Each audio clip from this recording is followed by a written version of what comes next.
कि यहाँ के किसान जो है सड़क पर आ गए हैं, अपना घर अपनी जमीन नहीं देंगे, हवाई पट्टे का विस्तार नहीं होने देंगे, कहीं भी हवाई अड्डा ले जाइए, अंतर्राष्ट्रीय हवाई अड्डा बनाइए। ये साबित करता है कि इसमें कोई राजनीतिक दल नहीं है और प्रशासन ये चेतावनी ले ले कि ये मत प्रचार करे कि ये विपक्षियों का प्रदर्शन है, जैसा कि प्रशासन कहता है। मैं इसीलिए कह रहा था ये विपक्षी पार्टी नहीं है, किसान सड़क पर है और सड़क पर रहेगा जब तक आप निर्णय नहीं लेंगे। आज इतनी विकट परिस्थिति के बाद भी बरसात लगातार हो रही थी, कड़क हो रही थी, बिजली चमक रही थी, लेकिन फिर भी जनता कही कि हम अपनी जान आज भले दे देंगे लेकिन लगातार रोज जिंदगी के लिए जान दान नहीं देंगे। और जो मानव श्रृंखला बनी आज वो लगभग 10 किलोमीटर की थी, रिकॉर्डिंग भी होगी, लोगों के पास प्रशासन ने रिकॉर्डिंग किया है, तो गणित से जोड़ लेंगे कि कितनी जनता लगेगी तो 10 किलोमीटर की मानव श्रृंखला बनेगी, ठीक है। और 600 अगर घर प्रभावित हो रहे हैं तो 5 के हिसाब से 3000 लोग होते हैं, और मुझे लग रहा है कि 10 किलोमीटर में कितने होंगे वो समझ जाएंगे कि 10 किलोमीटर में व्यक्ति कितना होता है। अगर वो 70% 80% आ रहे हैं तो क्या यहाँ पे बगल के गाँव वाले लोग आके बारिश में भीग रहे हैं? लोग भूखे पेट, कल रात में बिजलियाँ तड़की हैं, लोग आराम नहीं किए हैं, उसके बाद भी सुबह 8 बजे का समय था, 9:30 बजे का, 7:30 बजे से लोग घरों के बाहर इंतजार कर रहे थे कि कब समय होगा, कब हम लोग चल के अपना विरोध दर्शाएंगे। दोस्तों फिलहाल हम लोग कंदरापुर मार्केट में हैं और हमारे पीछे देख पा रहे हैं आप ये पोस्टर्स और ये बड़े बड़े पोस्टर्स, ये आज किसी राजनीतिक पार्टी का जुलूस नहीं निकला है, ये जुलूस है किसानों का। शायद वो भी जुलूस निकालते हैं जो परेशान होते हैं, तो मुझे शायद ऐसा जुलूस लगा। मैं आपसे जानना चाहूँगा आपका नाम, क्योंकि मैं 3 या 4 बार यहाँ पे आ चुका हूँ, आप पहले नए चेहरे दिख रहे हैं मुझे। शशिकांत राय, मधुबन गांव सभा का निवासी हूं मैं।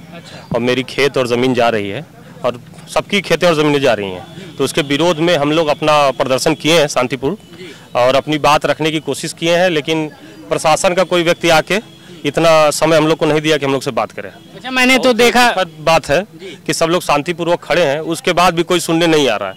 आंदोलन अग्रेसिव हो, गर्म जोशी से हो, कोई आपको नहीं सुन रहा है, ठीक है, लेकिन आंदोलन शांतिपूर्वक हो रहा है, उसके बाद भी प्रशासन और शासन के लोग ये नहीं सोच रहे हैं कि आंदोलनकर्ता चाहते क्या हैं, सिर्फ वो अपनी मनमानी करना चाह रहे हैं, किसी की बात नहीं सुन रहे हैं। अच्छा, ये बताइए मुझे एक बात कि मैं आ रहा था अभी, जब एयरपोर्ट की तरफ से देखा तो बहुत ही ज्यादा प्रशासन के लोग लगे थे, भारी मात्रा में पुलिस फोर्स यहाँ पे तैनात थी, तो कुछ को गलतफहमी थी कि ये जनता हमारी उग्र हो जाएगी। इनको ये नहीं पता है कि हम लोग किसान लोग हैं, मजदूरी करते हैं, मेहनत करते हैं और फसल पैदा करते हैं और खाते हैं, और राजनीति फालतू की नहीं करते हैं। बिल्कुल, इसमें क्या है कि अग्रेसिव वो होता है जिसके उसके खिलाफ कोई काम हो रहा है। हम लोग अपने हक की बात कर रहे हैं और सबको ये पता था कि हम लोग शांतिपूर्वक करेंगे, इसमें न कोई लीडर था, न कोई ऐसी राजनीतिक गतिविधियां थी, ये सब लोग स्वयं अपने लिए, अपनों के लिए आए थे, सब लोग अपने लिए खड़े थे और अपनों के लिए खड़े थे, तो इसमें कहीं से गर्म जोशी और उदंडता होने का कोई प्रश्न ही नहीं था।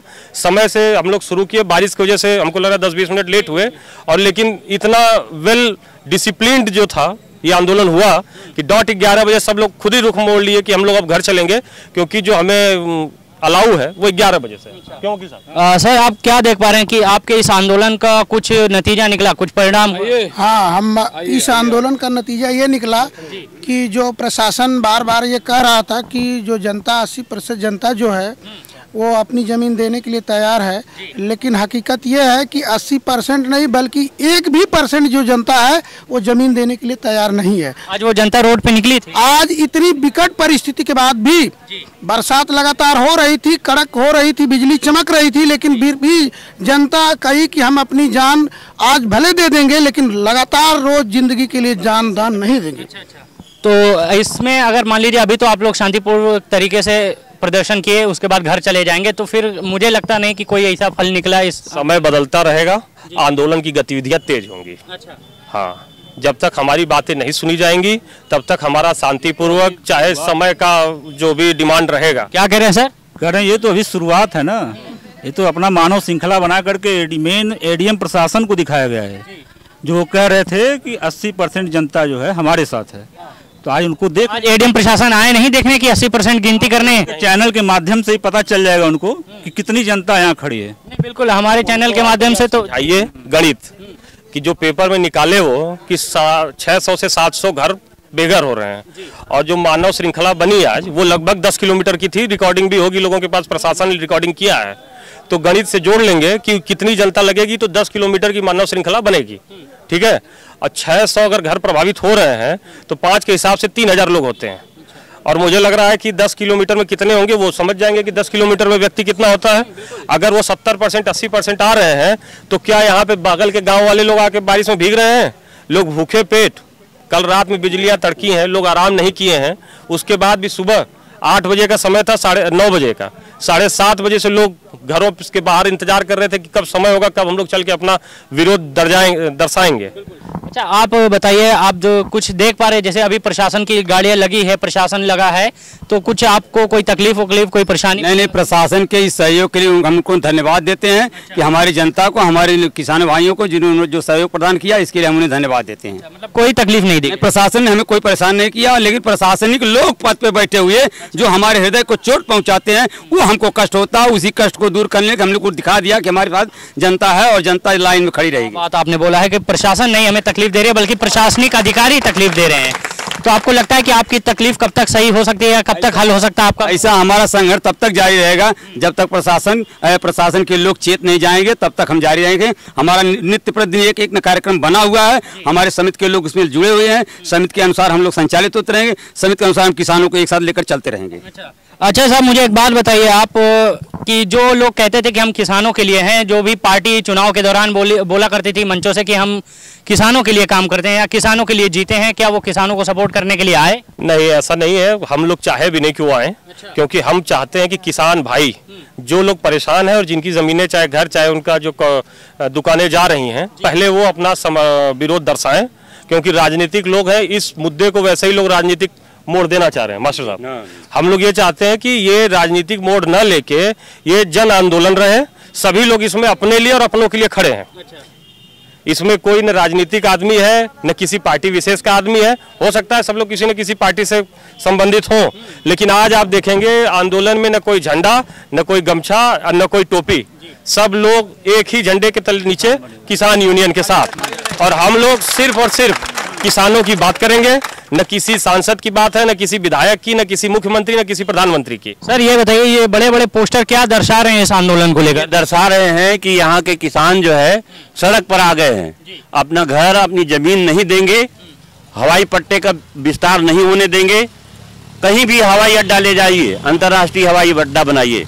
ये साबित करता है कि इसमें कोई राजनीतिक दल नहीं है। और प्रशासन ये चेतावनी ले ले कि ये मत प्रचार करे कि ये विपक्षियों का प्रदर्शन है, जैसा कि प्रशासन कहता है। मैं इसीलिए कह रहा था, ये विपक्षी पार्टी नहीं है, किसान सड़क पर है और सड़क पर रहेगा जब तक आप निर्णय नहीं लेंगे उनके घर बचाने का। उनकी कुछ लोगों ने ये टिप्पणी की है हमारी वीडियो के दौरान कि हम पिछली बार आपसे जब बात की, आपको याद होगा, तो उस वीडियो के दौरान कुछ लोगों की टिप्पणी हुई कि ये विपक्ष है, विपक्ष सड़कों पर है, या विपक्ष भड़का रहा है इनको, या आजमगढ़ के लोग हमेशा से ही विकास से दूर भागते रहे हैं। जो कि आज जमीन की बात हुई तो आज आजमगढ़ के लोग विकास खुद नहीं कराना चाहते। उसके बाद कहते हैं कि किया क्या है आपने? आजमगढ़ का विकास नहीं होगा। सारे जिले से 20 किलोमीटर पर अंतर्राष्ट्रीय हवाई अड्डे या नेशनल हवाई अड्डे हैं और ये शहर से सटा हुआ है। यहाँ अंतर्राष्ट्रीय हवाई अड्डा विकसित करना कोई भी जनतांत्रिक नहीं है। एकदम समझ लीजिए यहाँ के किसानों की या जो बसी हुई सैकड़ों साल से आबादी है उसको उजाड़ने का एक लक्ष्य है। और यह जो है हो नहीं पाएगा, प्रशासन या सरकार नहीं कर पाएगी, क्योंकि जनता जो है एकदम विरोध करेगी, सड़क पर आ जाएगी, गांव लोग नहीं छोड़ेंगे, घर नहीं छोड़ेंगे। फिर आपका अगला कदम क्या होगा? जैसे कि हम देख पा, समिति निर्णय लेगी, समिति निर्णय लेगी, वो समिति करेगी। मतलब इस आंदोलन को कोई एक शख्स नहीं चला रहा है? नहीं, पूरा समिति या पूरा क्षेत्र के लोग चलाएंगे। पूरा किसान, पूरे घर घर किसान जो है, औरतें, बच्चे, पुरुष, सभी लोग मिलकर इस आंदोलन को चला रहे हैं। और न इसमें किसी को नेतृत्व करने की जरूरत है और न कुछ। एक कमेटी बैठेगी, कोर कमेटी, उसमें सब लोग डिसाइड करेंगे। गांव वो कमेटी जाएगी, सबका फिर विचार लेगी कि आगे हमें क्या करना है। जैसे सबके विचार होंगे वो आगे बात होगी वैसे। और दूसरी बात जो है विकास की, जो आप बात कर रहे हैं कि विकास के खिलाफ है हम लोग, विकास के खिलाफ बिल्कुल भी नहीं है। जो अधिकारी लोग बैठे हैं, चाहे कोई नौकरी पाता है, कोई कलेक्टर होता है, कोई डीएम एसडीएम होता है, वो भी प्री मेन इंटरव्यू करके फिर नौकरी पाता है। आप विकास की बात कर रहे हैं, आप छोटा एयरपोर्ट इस पे चलाइए जहाज, देखिए आजमगढ़ की ट्रैफिक कितना है। नेशनल क्या सभी जितने फ्लाइटें हैं, जितनी फ्लाइटें यहाँ पे हैं, क्या वो सारी विदेश जा रही हैं? सभी होप होके कहीं लैंड होके हैंड ओवर होके जाती हैं। आप यहाँ से छोटी चला के देख लीजिए कितना ट्रैफिक मिल रहा है आपको, वहां से कनेक्टिविटी दे दे। क्या बाबतपुर से इंटरनेशनल जितनी जहाजें उड़ती हैं वो क्या सीधे बाबतपुर से उड़ के विदेश चली जाती हैं? कोई कलकत्ता लैंड होती है, कोई दिल्ली लैंड होती है, कोई चेन्नई लैंड होती है, कनेक्टिंग रहती है, होप रहता है उसका। मतलब नीरव जी जो बोले थे आपसे जी, एक सेकंड नीरव जी बोले थे आप लोगों से कि कोई विचार आप लोग ही दीजिए, कोई ऑप्शन दीजिए, विकल्प दीजिए। तो ये विकल्प नहीं है कि किसी से कनेक्टिविटी ले, विकल्प नहीं। अगर बेहतरीन विकल्प है कि मैं नीरव जी को ये नहीं कहूंगा कि वो विकल्प मांग रहे हैं कि नहीं मांग रहे हैं। नीरव जी यहाँ के सांसद हैं, ठीक है, और लोगों के प्रिय भी हैं, सबके प्रिय भी हैं, तभी तो सांसद है यहाँ से। उसके बाद भी उन्होंने इतनी वो अपना समय नहीं देने का कोशिश किया कि लोगों के बीच में आके पूछ लें कि भाई तुम्हें दर्द क्या है, दिक्कत क्या है, और गलत स्टेटमेंट दे रहे हैं वैक्सीन वाला। वो डेट निकाल के देख लें कि इसको कब वैक्सीन लगी है। कोई विरोध नहीं कर रहा था। राजनीतिक मामला अलग होता है, किसान का मामला अलग होता है। सीजन आता है उसके पहले सब लोग रो रहे हैं, आज बिना सीजन के सब लोग रो रहे हैं। एक तो मौसम, बारिश नहीं हो रही है, धान वैसे ही मर रहा है, ऊपर से आप हमारा खेत है और घर ले लेंगे। एक तो धान मर ही रहा है, ऊपर से किसान को भी मारने के बिगाड़ देंगे। तो कोई न सुन रहा है न कोई बात कर रहा है। आज जनता निकली है, आज पहला दिन था आंदोलन का। सब लोग, मुझे लग रहा है बिना किसी को बोले, किसी को बिना जोर जबरदस्ती के सब लोग रोड पे थे और सब लोग आज गए हैं। जी अध्यक्ष जी, थोड़ा सा आपसे जी मैं थोड़ा सा आपसे जानना चाहूंगा कि जो एसडीएम प्रशासन बोले थे, एडीएम प्रशासन बोले थे कि अब 80% जनता उनके साथ है, तो आपको लगता है कि 20% जनता आपके साथ है इतनी भरी तादाद में? 80% जनता हमारे साथ है। किसान एकता समिति के पास है, किसान एकता के साथ पूरी जनता है, पूरे किसान हैं। कोई अपनी जमीन देना नहीं चाहता है। एडीएम प्रशासन ये झूठा बयान दे रहे हैं कि 80% किसान हमको जमीन देने के लिए तैयार है। आजमगढ़ के एडीएम प्रशासन झूठ बोल रहे हैं, झूठ बोल रहे हैं, एकदम झूठ। एक मजिस्ट्रेट को ऐसा झूठ नहीं बोलना चाहिए। उनका वीडियो आप खुद वीडियो देख लें। पूरे किसान हमारे साथ हैं, कोई जमीन देने के लिए तैयार नहीं है। हाँ, अभी मीडिया की रिपोर्ट तो लगातार यही जा रही है कि पीपल सेटिस्फाई हैं, लोग सहमत है इस बात से कि एयरपोर्ट बन रही है। अगला कार्यक्रम हमारा है, हम हर किसानों को शपथ पत्र बनवा करके देंगे प्रशासन को, तब वो समझे कि किसान जमीन देगा कि नहीं देगा। कोई किसान जमीन देने के लिए न घर देने के लिए तैयार नहीं है। हाँ, उसको आप रिसीव करें, रिसीव करें, रिसीव नहीं जी। हम लोग सभी ग्रामवासी और किसान सभी एक नोटरी बनवाएंगे जिसमें शपथ देंगे कि हम नहीं देना चाह रहे हैं। उसमें उनको सभी खुद ही क्लियर हो जाएगा, गाटा के साथ दिया जाएगा। उनके जैसे डेट वाइज सब क्लियर, इसका गाटा संख्या कितना जा रहा है उतना हम लोग देंगे एफिडेविट के साथ कि हम पूरा दे रहे हैं कि फलाने का गाटा संख्या ये ऐसे ऐसे हम लोग नहीं देना चाह रहे। उसके बाद वो बताएंगे हमको कि 80% कौन देना चाह रहा है।